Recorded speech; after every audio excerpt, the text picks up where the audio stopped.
All right. Well, I think we've got everybody in, so just want to say welcome, everyone. Thank you all for joining us for this month's OC Massachusetts lecture series, still a virtual lecture series. And today it's my pleasure. I guess I should introduce myself. My name is Nathaniel Van Kirk. I'm the president of OC Massachusetts. And on behalf of OC Massachusetts, and I'm extremely excited to have Dr. Carol Hevia with us today. So I know Carol is someone who needs no introduction in the OCD world. Carol is a clinical psychologist, both in private practice and at the OCD Institute, and has not only done amazing clinical work, but a huge number of individuals throughout her career, but also trained a large number of individuals who are now clinicians in themselves. I'm lucky enough to count myself as one of them, where I got to be a trainee under Carol as a postdoc. And so it's a real honor to have Carol, to have you here today. So thank you so much for joining us. And so what we're going to start with today, just so everyone has an idea, we're going to Carol's going to give a little bit of an overview about health anxiety and OCD. And then from there, we'll have a Q&A. So if you have questions, please drop them in the chat or in the Q&A box. And then I'll make sure to kind of pose all those questions. Then Carol and I will have a little bit of discussion about health anxiety and dive into some of the topics in more details. So with that, Carol, I'll turn it over to you. I just want to say thank you so much for joining us and looking forward to the presentation. I am going to start with a little story of something that actually did happen to one of my family members, to give you an example of how health anxiety can grab you from out of the blue and shake you to your core. So when my daughter was a freshman in college, one night at 2 a.m., she called me and she said, she was very upset. And she said, "Will you let me come home to die? I'm going to die in 14 days. And I said, "Really? Okay. Can you take the bus to get home?"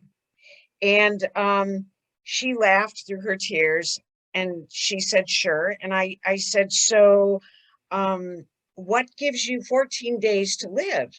And she said, "I have a brain-eating amoeba." And I said, I said, "That sounds really serious. How did that happen?" And she said, "Well, I watched an episode of House." And I said, "Yes, everybody knows House, the TV series." She said, "I watched an episode of House a while back and I forgot all about it. And she's a singer, so she wanted to clear her nasal passages in a more healthy, natural way. So she had heard in her classes that a neti pot you can buy over the counter at CVS, and you can use that using water to clear your sinuses. So she went and bought a neti pot, and instead of studying, and she cleared her sinuses using the neti pot. After she used the neti pot, she looked at the directions and it said, "Use distilled water only," right?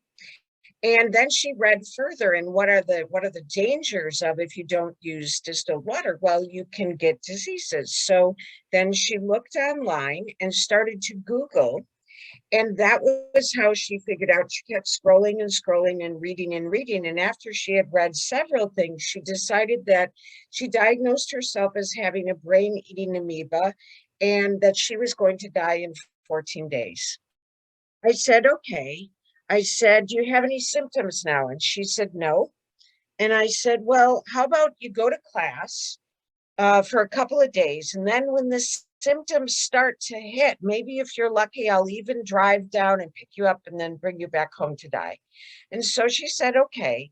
And then we hung up, and then I didn't hear from her for several days. When she called back, I thought she would say, "Well, come pick me up. I'm going to die in 9 days." But she actually laughed and she said, "Okay, I'm fine." And she laughed and she said, "Isn't that funny that I got so upset?"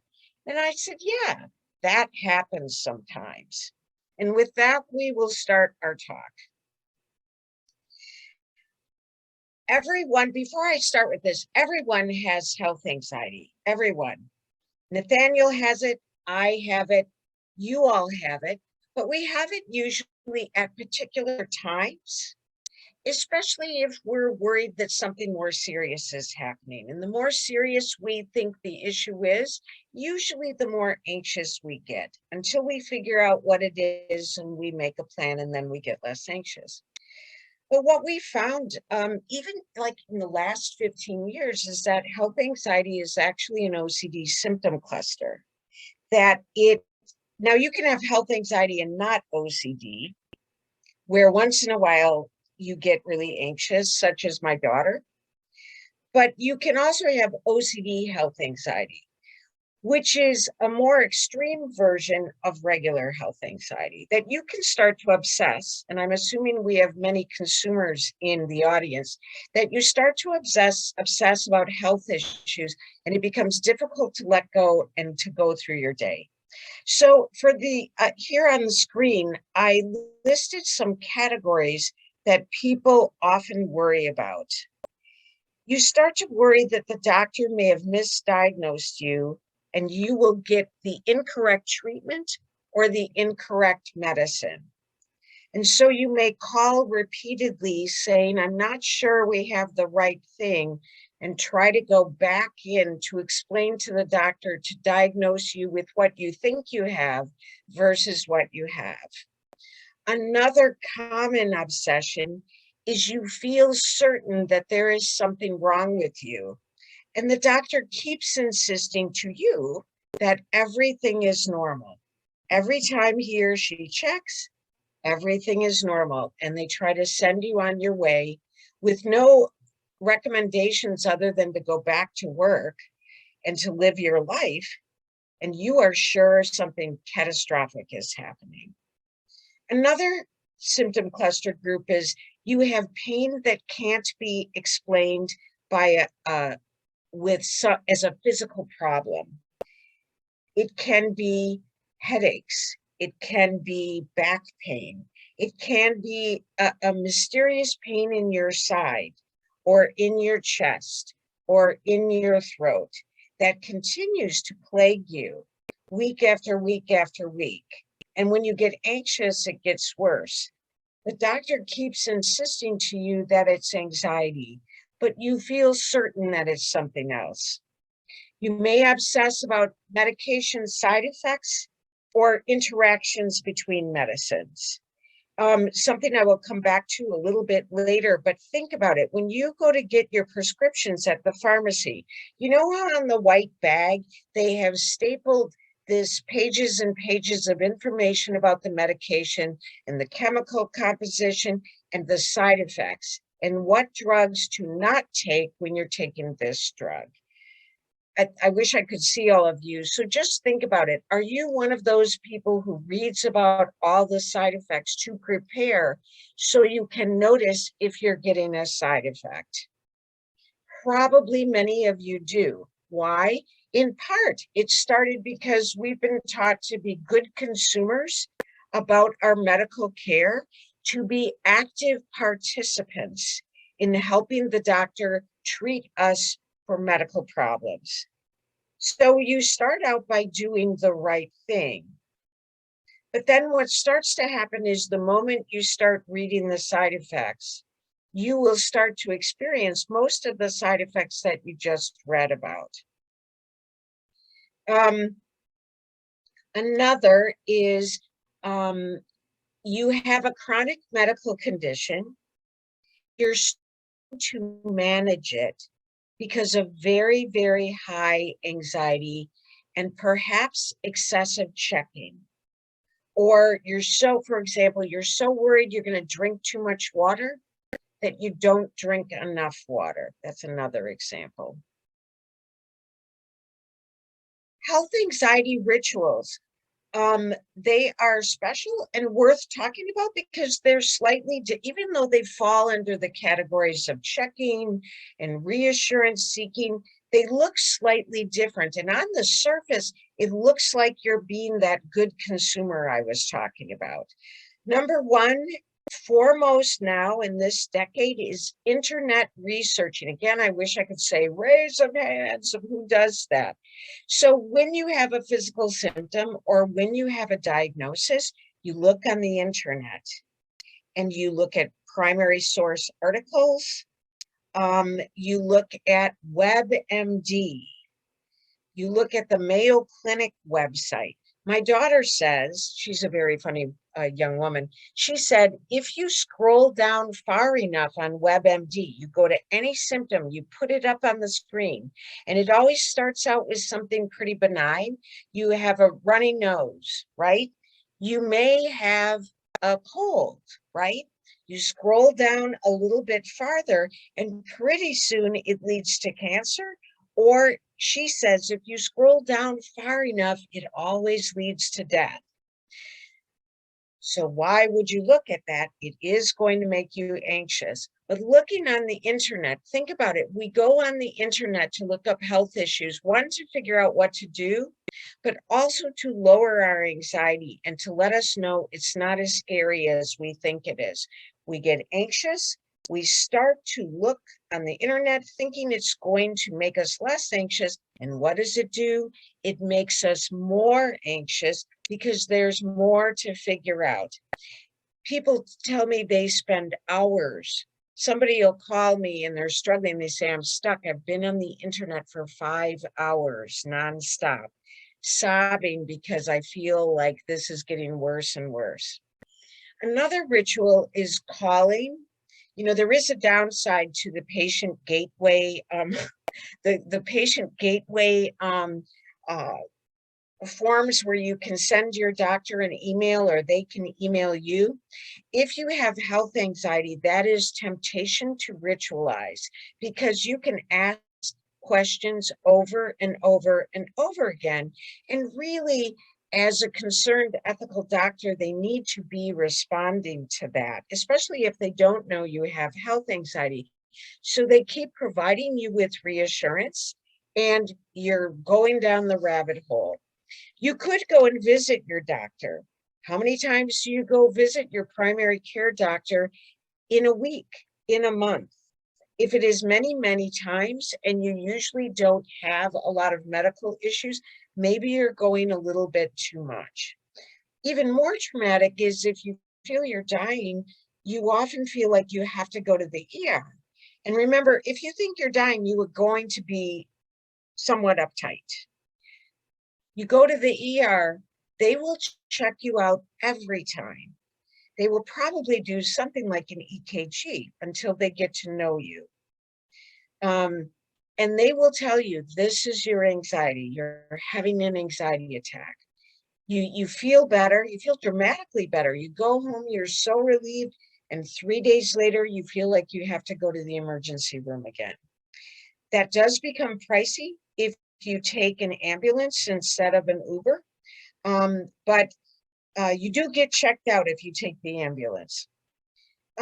You may read about medical tests and then go into the doctor. You've researched, you know what tests you would like to have, and then you push and push and push for that particular test. And since you've already read about the symptoms, it is very easy to start to experience the symptoms. I always tell people in my group that they should at some point say the phrase head lice to me, because we have had the head lice in our family when my daughter was in first grade. If you say head lice to me, within 1 to 3 minutes, I will start to itch my head, no matter what. Even though I'm aware of what's happening, I start to somatize and imagine that my head is itchy and I can't help it. I start to scratch. You might take your blood pressure repeatedly. You may have a blood pressure cuff in your car, in your trunk, in your bathroom, by your bedside. That's a sign that it's a little bit too much. Same with thermometers. How many thermometers do you have? How many times do you take your temperature per day? If you have diabetes, you might take your blood sugar too much. You might take your pulse.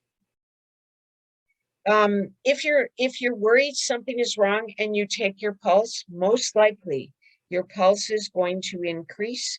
Your heart will start to beat faster, which I will get to in a second. When you take your pills, do you struggle to take your pills? Do you check them repeatedly to make sure it's the correct pill? Do you stare at it or look at the numbers on the pill? Is it the same as the last pill that you took for that? And maybe you stare at it for a long amount of time before you feel able to put it into your mouth. That's an example of checking. It is a ritual, especially if it's taking you an hour to take your meds. That's way too long.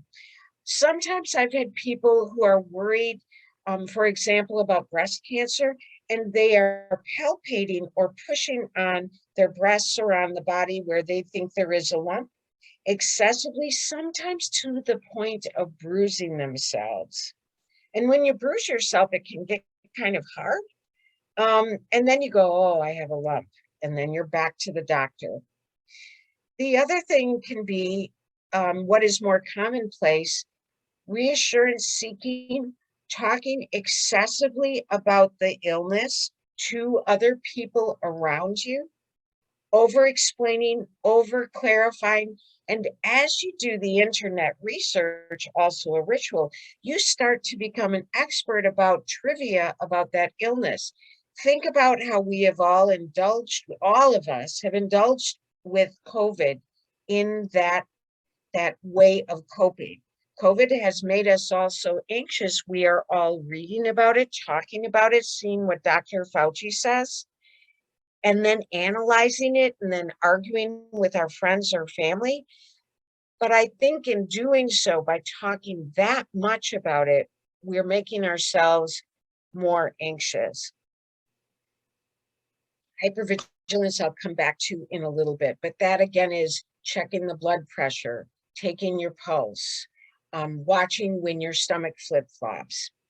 And then the mental rituals, reviewing what it was that you felt the day before, thinking and thinking. And so you stop talking to your relatives, but now you start to think in your head about the same conversations about COVID, about risk, about the things that you've done or you haven't done, or when you made a mistake and lifted up your mask, or you try to figure it out so you can let it go.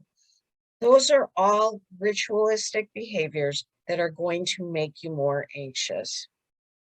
So in my health anxiety group, I have a model that I put up on the board repeatedly so that people can eventually memorize it to help them validate their experience, that this is very triggering, and to also help them have an intellectual framework with which to put the experience to start to get a hold of it and figure it out. What's the obsession? What's the ritual? So they can start to decrease the ritual so they can start to feel better. One is there is a trigger. The trigger can be internal, a body change. It can be an external trigger. It can be CNN. It can be the maps on where COVID is in the United States. It can be something your doctor said in an appointment. It can be something a friend said or something that you saw on Facebook. It can be a newspaper headline in the New York Times. Any one of those things, and something else like just your own thought about, what if I'm sick with this? That can set you off too. When you have a lot of health anxiety, you go right to misinterpreting it. As one person in my group said to me, so when I have a headache, I don't think, oh, I have a headache. I think I have a brain tumor. They're misinterpreting it. And what right around the corner is catastrophizing. They don't go to, I have a headache, I should take a pain reliever. They go to, I have a headache, I must have a brain tumor or a brain-eating amoeba, right? With 14 days to live. I think you get a little more time when you have a brain tumor.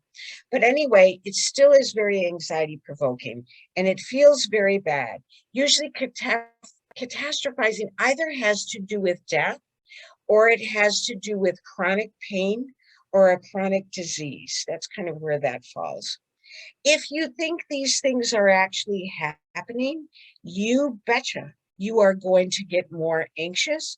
You will start to breathe faster, and that induces more physical symptoms. Your heart rate goes faster. You might start to sweat. You might start to cry. You might start to flush red. You might feel tingling in your fingers, right? You may feel like your stomach is upset. It's almost like a fight or flight response. When you've got a fight or flight thing, forget digesting dinner. That is no longer important. It rushes so that you can fight whatever the threat is, or run like hell to get out of the way. And then from there, the ball is rolling. You will catastrophize more, and you will get laser focused on the thing you fear the most. So the other thing to think about is health anxiety and what we do to manage it. Hello? Someone named Spam wants to talk to me. They'll have to wait. Okay. Health anxiety continuum. This is what we all can do. But think about health anxiety and OCD. There's a normal range of behavior to manage health anxiety, right? Going to the doctor, doing the preventative tests, getting my mammogram every year, getting my yearly physical, right? If you have health anxiety, you either go to more of an avoidance strategy or a more excessive behavior strategy. And I gave some examples. There are many people with health anxiety. They never go for the medical checkup. They never go when they're sick. They don't want to hear bad news. And so they have minimal contact with the doctor. They may stop watching TV. They may stop reading the newspapers. They certainly don't have the Mayo Clinic Family Medical Handbook, which we all used to have, but I got rid of mine. They have photos, very scary. I just tossed mine into the trash. It's like, anyway, another story for another time. You also avoid going on the internet because you never know when you're going to get triggered. The other end of the spectrum is contacting the doctor multiple times, watching special reports, documentaries about disease, reading blogs about people with the illness that you fear, and hours and hours and hours, almost every day on the internet. What we have to do in treatment is we have to help you with exposure and response prevention. Isn't that cool? That works. It used to be we did not have treatment for health anxiety like we do now. And that's really quite recent. When I started at the OCDI like 15 years ago, there wasn't a health anxiety group. We rarely got a health anxiety case. We didn't consider it OCD. Now it's recognized as OCD, and we have a treatment that helps. And part of that is having you come from the extremes more into the normal range of behavior, because we can't have you totally ignore health concerns. You have to address them, but it has to be what the doctor says, no more, no less. So here's some guidelines. Tell your doctor that you have health anxiety. Many people are terrified to do that because the obsession that follows is, if I tell my doctor that I have health anxiety, they aren't going to take my concerns seriously, which is really, it's not true, but I get that you feel that way. They will start to do things such as when you get your blood pressure taken, instead of telling you the numbers, they're going to say, your blood pressure was good. It's fine. We'll take it next time you come in. But they don't tell you the numbers. Why? Because if it is 121/79, we have a problem, Houston. You may get very, very nervous if you have health anxiety because it wasn't a perfect 120/80. They may take your temperature, and instead of telling you exactly what it is, they may say, oh, your temperature's good. Or you have a slightly elevated temperature. but they don't tell you the numbers. Why? Because numbers are an enormous trigger for people with health anxiety. Now, here's another struggle that you'll have to work on with your behavior therapist. And you're going to say, no way, my doctor makes mistakes, which they can. It is possible. You have to trust your doctor's medical degree. They went to years and years of schooling. They went to years and years and years of training. I watched ER too, didn't you? So you have to trust their medical degree and their supervision that they got and the collaborative nature of the medical profession. There's always somebody with just as much experience as them down the hall that they can run and get help if they don't know what to do. That's going to be big because you probably assume that they can't be trusted, which is another talk all in and of itself. But the other thing is, and again, this is like exposure. If it's OCD, you resist rituals no matter what. Here's the next one. Follow the doctor's orders. No more, no less. If they say, this is a silly example, wash your hands after you use the bathroom and before you eat. That's what you do once. One pump of soap, no more, no less than 20 seconds. No more, no less. And that gets you into the normal range.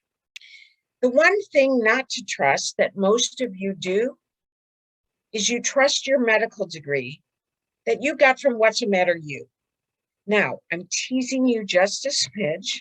I have a degree from What's the Matter You for medical issues also, but it doesn't get me very far. It is based on my medical training that I got at the staff lunch table, at the other over-the-counter or natural things that I heard about at the vitamin shop, where I was buying too many vitamins, right? Or the stuff you watched or read on the blogs that aren't peer reviewed, except by the person's neighbor and friend down the street. Medical tests. Just like I mentioned with the blood pressure, I'm trying to watch the time. Medical tests are a mixed bag if you have a lot of health anxiety. If you see the results with the number and it gives a normal range, so you kind of know where you are, it doesn't matter if you are in the normal range. The person with health anxiety will worry if it wasn't exactly in the middle. And you'll worry like, oh, maybe I'm leaning towards gallbladder problems because of that number. And then you're terrified in reading about that. Doubting the results, that's what I'm talking about. That is a runaway train. And then you email the doctor and you ask for clarification and they reassure you. Your anxiety drops, you go read some more, you go look at the numbers, maybe you stare at the numbers and you're still anxious. Repeating the test. When I first came here 15 years ago, there were people with OCD coming in for help and they had health anxiety about HIV and AIDS, and they had had repeated HIV tests, 50, 75, 100 tests. And each time, because there's a little bit of wiggle room after you get a test, and then if you had just contracted it, it wouldn't show up in the test for 3 months, all of that stuff. But don't trust me, I got my medical degree from What's the Matter You, remember that. So they go to get another test, they get another test, they say you're okay. They feel a little bit of relief, maybe 15 minutes where they feel free as a bird. And then they go, yeah, but what about this? But what if this? But what if that? And then they're getting test after test after test. It becomes ritualistic and they cannot stop the test, even though they know they're creating torture for themselves before the test, during the test, after the test. The relief never lasts. If you must get a second opinion, great, but never get a third. Get a second opinion, but no more. You don't need a third opinion unless the doctor recommends it. I'd like my colleague to take a look at this. That is great Again, you want to do what the doctor tells you, no more, no less. But if you are seeing 6 doctors for the same concern, you are most likely ritualizing and making yourself more upset and more confused because, as you know, each doctor says something slightly different. More guidelines. I get more bossy with health anxiety. It's difficult to get a handle on it, so I get kind of bossy. When people come into the unit, I say no Googling, no more. You cannot list the symptom on the top page and hit enter where it's going to pull up sites you can go to read about it.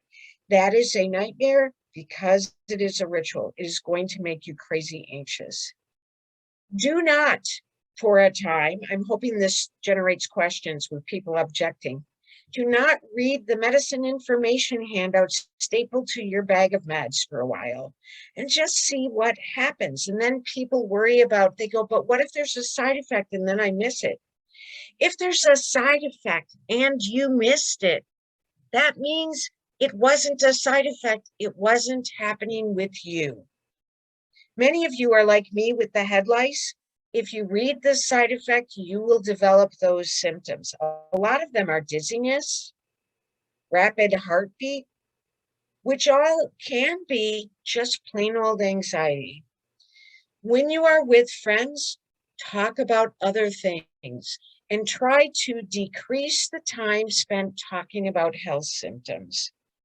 At our house, we were talking about COVID far too much. I thought I was losing my mind. As soon as when Sanjay Gupta, who you all know, said I had to wipe down the groceries, okay, I wiped down the groceries. But being the behavior therapist I am, I kind of made it kind of cursory. It just seemed like a lot. The moment they said you don't have to wipe down your groceries, I was done, right? And then I started to talk about it less. I didn't say ignore it entirely, but I talked about it less.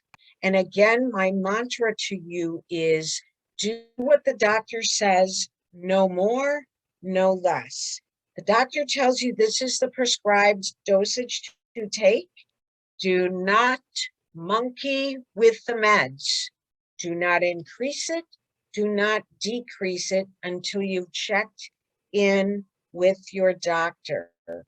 Don't remember where your degree is from. What's the matter you? And my last slide, and then we'll take questions, is to say a few things about health anxiety and COVID. It has gotten a little bit more confusing and stressful for people who are getting treated for health anxiety and for getting COVID anxiety, which many people have been obsessing with, right? So it is a pandemic. It has been a pandemic. And COVID is quite contagious. So there are a lot of things that we were doing before. Oh, I put my mask down. I should hold it up. You know, that now I'm wearing a mask at work. Would I have worn a mask at work before the pandemic? Absolutely not. I would have said, that's ritualistic behavior, right? But it's not ritualistic behavior if I'm wearing the mask where it's recommended or required.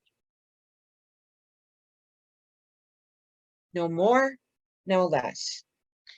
So that's my idea. One thing is the CDC and Dr. Fauci. Dr. Fauci is one of my heroes. I was a big fan of him when he was doing the groundbreaking AIDS research years and years ago in the 80s and 90s. But I just think he's hot shit. Sorry for the swear.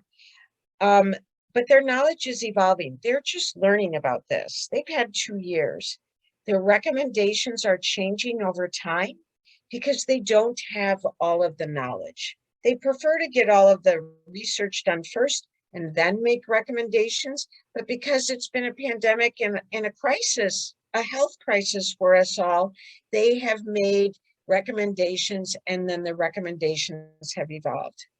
So again, follow their recommendations, no more, no less. Get vaccinated, get boosted, and if it's scary, talk to somebody who can help you understand the facts so you can make a good decision. Like your doctor, talk to your doctor. The stuff on the internet, there is some information. I know that's the understatement of the year, but there is some misinformation out there. Like I said, wear a mask. Avoid large indoor gatherings, especially if you're not wearing a mask. And with that, I will take questions. Thank you so much, Carol. I always enjoy listening to your talks, even after all these years. I feel like every time we go through this, I learn something new. You learn about my family and how anxious my family is. Right. Well, you bring great stories. That's a wonderful story to start this off on. That's it. Now it's very funny. She laughs and laughs and laughs about it. She's like, remember when I was going to die and I wanted to come home? You told me to take the bus. I think we all have those stories that when we look back on them, right? We're like, that at least it was good for a good laugh now. In the moment, doesn't always feel like it. But we actually have a lot of really, really great questions for you on this. And if you haven't gotten a chance to check out the chat, there's a couple thank yous for you and how helpful the presentation was. So one of the first questions I thought we'd start off on is, and you kind of alluded to this in the beginning too, was one was about how to manage health anxiety and OCD when you do have a chronic illness that does require a lot of health-related behaviors to monitor and to kind of, as they're saying, kind of survive the medical system, and especially when the recommendations may have a lot of repetitive like screens. I think you mentioned like diabetes, things like that, yes, where that line can be very tricky. Do you have recommendations for someone in that situation? Yes, I'll tell you what we usually do to start. One is I am very clear that where I got my medical degree from, right? What's the matter you? And so I need the doctor's help too. So the doctor who's in charge of the case interfaces just a smidge with the behavioral staff. And usually by this time, they know that you are having health anxiety. They tell us, this is how many times I want them to check their blood sugar. For example, this is the range, and this is the time apart between each time. They'll get very, very specific. And then our job is to follow those guidelines with the person. The person may need a coach. They do the behavior. They do it once. They look at the reading once. They put it down. They do whatever documentation they have to do, and they walk away. They may write a script afterwards about what they're anxious about. They may distract. They may go do some other things. But again, we really follow what I'm telling you to do. And yes, you do have to, when the doctor will give you guidelines about when you should call them or email them. And your job is to follow, not to wait. When it tips over the threshold of their guideline, then you contact them. Excellent. So it sounds like in those situations, getting very detailed instructions, following those, and then anything that comes after. Right. That is the prime opportunity to lean into that uncertainty and try to experience that in those moments. And then try to wait to do the next test until the time that's recommended. Excellent. Well, and so there's also a comment about asking whether What's the Matter You offers an early decision, that a few people think that agree that would be a really great place to continue higher education, or a favorite among many that were in attendance. One of the other questions that I think it actually brings up a really good point, and this kind of builds off of what you just said, was, are there any suggestions for those that are doctors and have health anxiety, but at the same time do have the medical knowledge, and then health anxiety kind of messes around with a little bit? That's an awesome question. Psychologists have this too. We sometimes it's called medical students disease, and you are particularly vulnerable to do it when you're training, but you can have it later on. Health anxiety is an equal opportunity employer. The thing is, when you're first learning, I don't know about Nathaniel, but I diagnosed myself with almost every diagnosis in the diagnostic manual, or I had symptoms of some that were very, very suggestible. But the knowledge becomes a double-edged sword for us, in that when you do have a lot of knowledge and you have anxiety, particularly the OCD variety, it will grab hold concrete factual evidence and twist it. I'm speaking directly to the doctors right now. So maybe you do great with your patients because you don't have health anxiety with them. It's more straightforward. But with yourself, you're off to the races because it's, oh, that's a sign. Oh, maybe that's this. Oh, maybe that's that, right? But again, a behavior therapist or a psychologist can really help you with exposure and response prevention.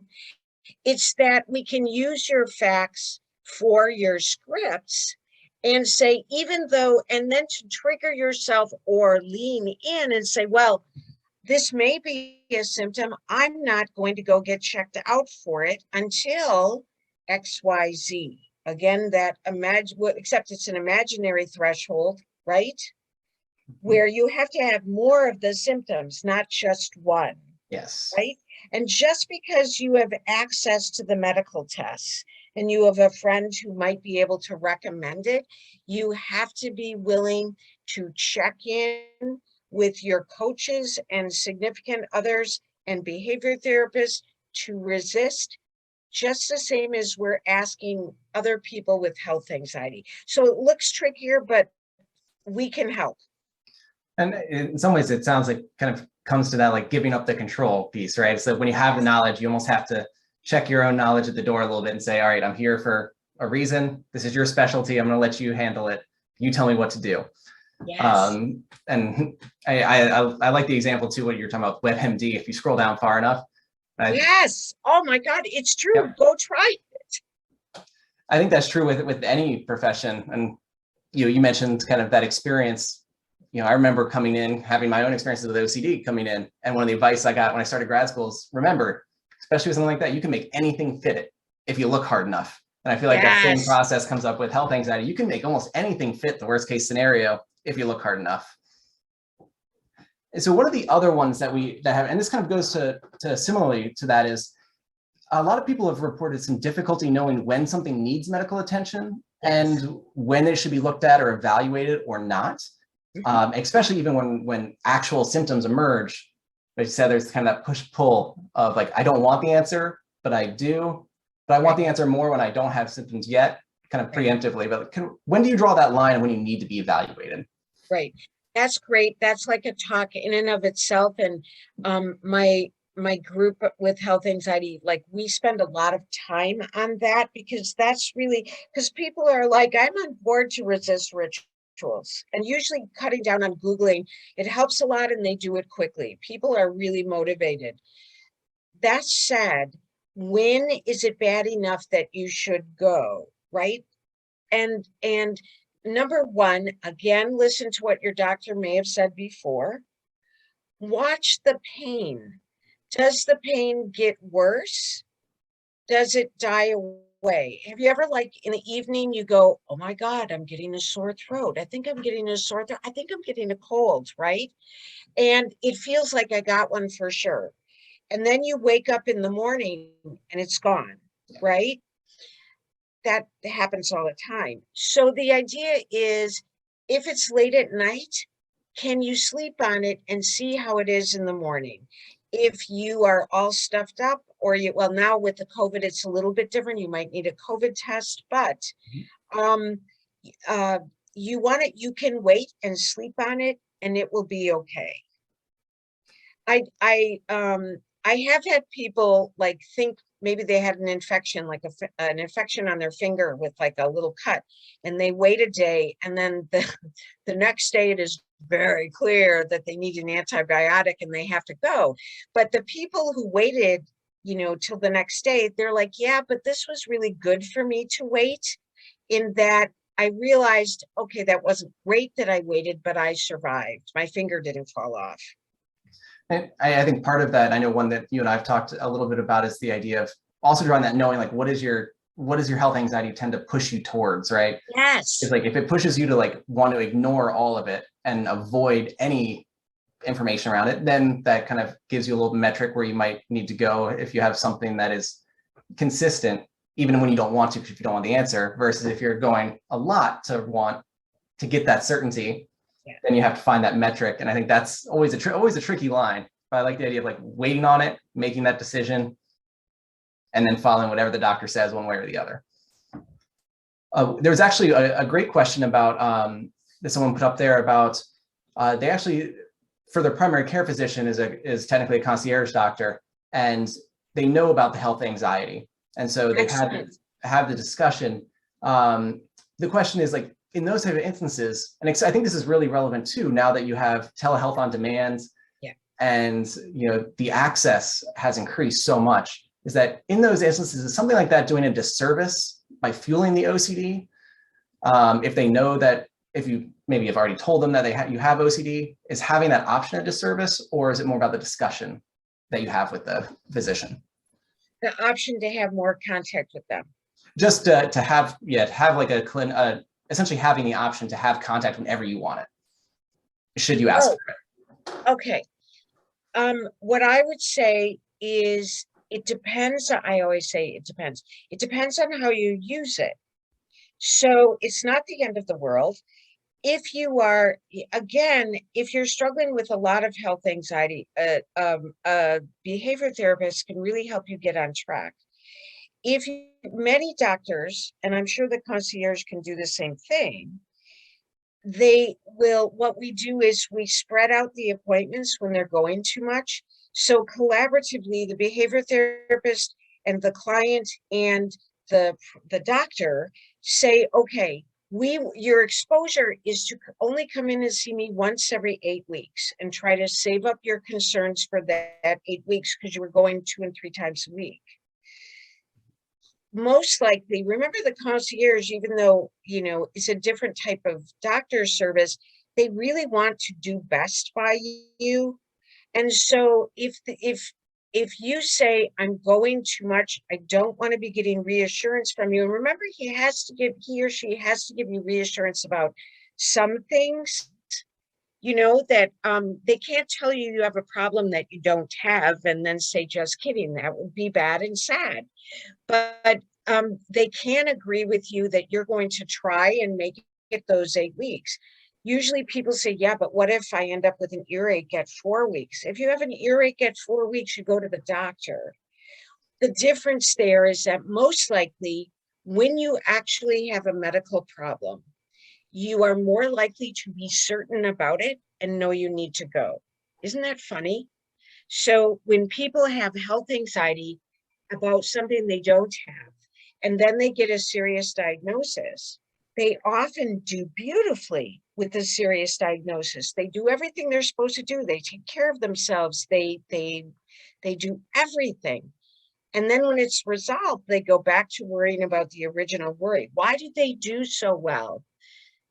Because it's certain. The doctor says, yes, you have this.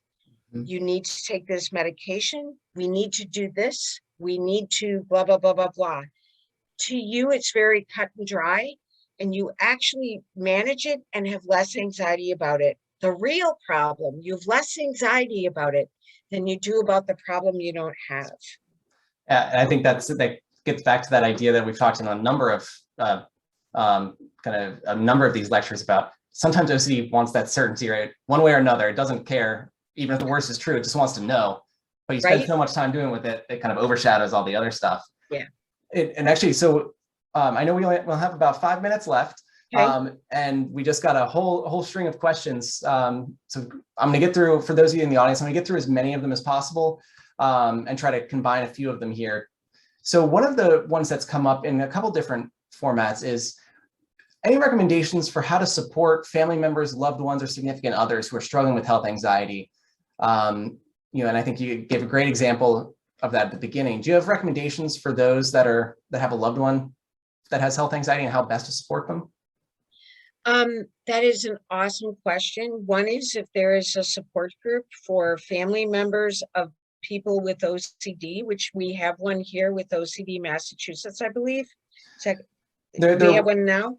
Due to COVID, we don't have it meeting in person anymore. But there's a couple on International OCD Foundation has a couple on their Facebook page and has a list of them on their website. And there are a couple virtual support groups for family members.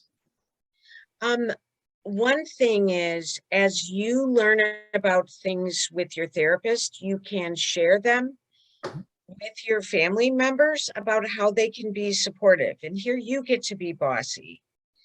How much they can push you and how much how much they need to pull back. And that they can often ask you, I can see you're really struggling right now. What can I do to support you? And you may say, tell me that I don't have this. And they can say, okay, this is really hard. I think you want reassurance. Can we do something else? Can we go, let's go make some cookies.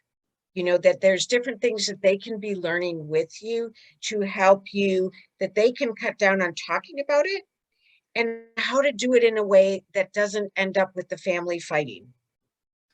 I think that's one of the other questions that came up was kind of where to draw that line essentially with redirecting, right? And I think that's, for any of you who are going through this with a family member or a loved one, even if they're not ready to reach out for treatment or work with a treatment provider, we do usually recommend that as family members, you work with someone who's familiar with health, anxiety, and OCD, because they can help you kind of come up with a plan for how to draw those lines, how to do things like strategic pressure, where it kind of pulls OCD out of the family a little bit and lets the family function, but also how to set clear guidelines with those that are going through it.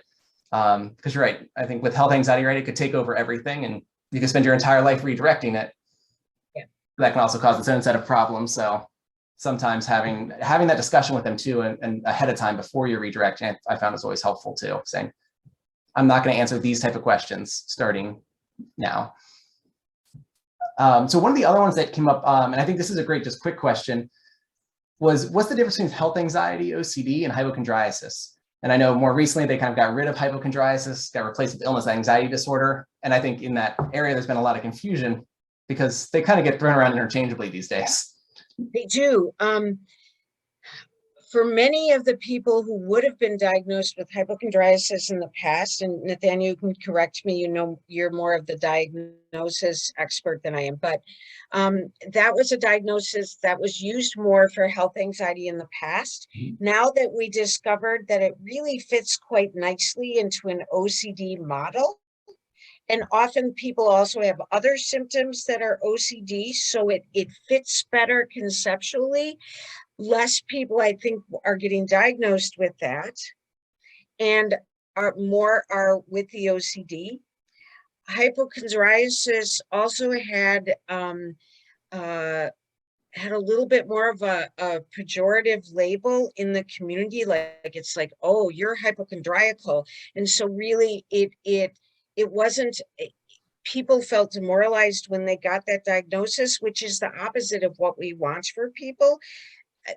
Health anxiety, so yes, there's overlap, but sometimes hypochondriasis or hypochondriacal symptoms are fueled by something else than OCD. So again, it's up to your clinician to try and differentiate. And there are other diagnoses that are close. The illness anxiety disorder, yeah, that's a whole talk in and of itself, Yeah. right? Definitely. And I think in some ways, the difference just kind of for this question may not matter a whole lot when it comes to treatment. There are certain elements of health anxiety and OCD that would be different than like illness anxiety, which is usually about a specific disease. It tends to be more about the diagnostic component, where OCD has that more iterative, the fear kind of keeps growing and changing. And so in some ways, it clinically doesn't make a whole lot, like we're going to treat it pretty similarly. But it's a difficult question these days. So I know we have just about 2 minutes left. One that I was just going to throw out there was kind of a compound question. Do you have any recommendations specific for those that have health anxiety around procedures? Another one that came up specifically was around getting vaccines and fears about that. So like when it comes to these specific pieces, be it the vaccine or procedures where maybe you may know exactly what's involved in that procedure, how to navigate kind of those different instances where there's kind of that specific focus. Great. I actually have a lot to say about that. With the vaccines, again, there you can use a little bit of help from everybody. One is go to your PCP to ask some of the questions versus looking on the internet for answers, just because we have a little bit of an epidemic of misinformation, particularly about the vaccines. And that bothers me, considering how many people are suffering with like needle anxiety. And this is a different kind of a vaccine. And what does that mean? Is it really like they say? And then you can break down taking the vaccine into smaller parts, almost like an exposure hierarchy. You know, if you ask me, signing up for the vaccine on the internet, that was an exposure for me. And Nathaniel didn't have to help me with that. He usually does. So, but you can sign up for it for a ways off, and then you can practice walking to the pharmacy or wherever you're going to get the shot. You can practice going in where you see the line where people are getting shots. There's all sorts of ways, and there are many, many, many people to help you with that. If it is a particular procedure, what I would say is, one, get a therapist to help you, but two, think about, do I want more information or less information? What helps me to feel like I have more of a voice, and what helps me to feel more empowered? And then listen and validate yourself. If you're one of these people, I'm probably one of them. I prefer to know less about procedures and just when I'm supposed to show up and what I'm supposed to do ahead of time. Afterwards, I can learn about it, but not before. Then I start thinking, well, that is really gross, and I don't think I'm going to do that now, right? But other Now that you can watch the videos on YouTube. right? Yeah, right. I watch the curtain. I don't watch the actual procedure. Anyway, yeah. So, but the other people do want to know, and they want to know the steps, and that helps them. So you start there, and then, you know, with support, you figure out, do I need more information? Do I need less? And then get it from a reputable source. Excellent. And I think this kind of, I'll kind of finalize on this or end on this last piece. One final question was kind of what like more specifically, and I think you alluded to this, what would ERPs for health anxiety look like? And I think one of the big answers is that it'll vary a lot, because health anxiety can take so many forms. And so we'd recommend talking with a treatment provider and a BT just to figure out what it would look like for you. But do you have any tips or tricks to end on in terms of what like a good ERP for health anxiety might look like? Starting to not use the internet to look up health conditions. That's the number one place to start. Totally. And then we can take away the thermometers, the numerous thermometers, the many blood pressure things, the key to patient gateway to ask another question, right? But first start with the Googling, and whatever you do, don't go on blogs with people with that disorder or a procedure. Everyone who's had a procedure that they feel has gone badly is on those blogs. Yeah, you don't really hear about the ones that go well. And so I think that's great advice, great place to start. And Carol, thank you so much for a wonderful talk. Obviously, a lot of interesting questions about health anxiety. I think this talk is never more relevant than it is today in so many different ways. And it's been a pleasure to have you talk with us. And I think we're gonna have to have you back to maybe just do a full Q&A at some point soon, because we have a number of great questions. Yay! I wish we were in person. I can't wait. Definitely. Hopefully one day we can have an in-person Q&A and go through all of them.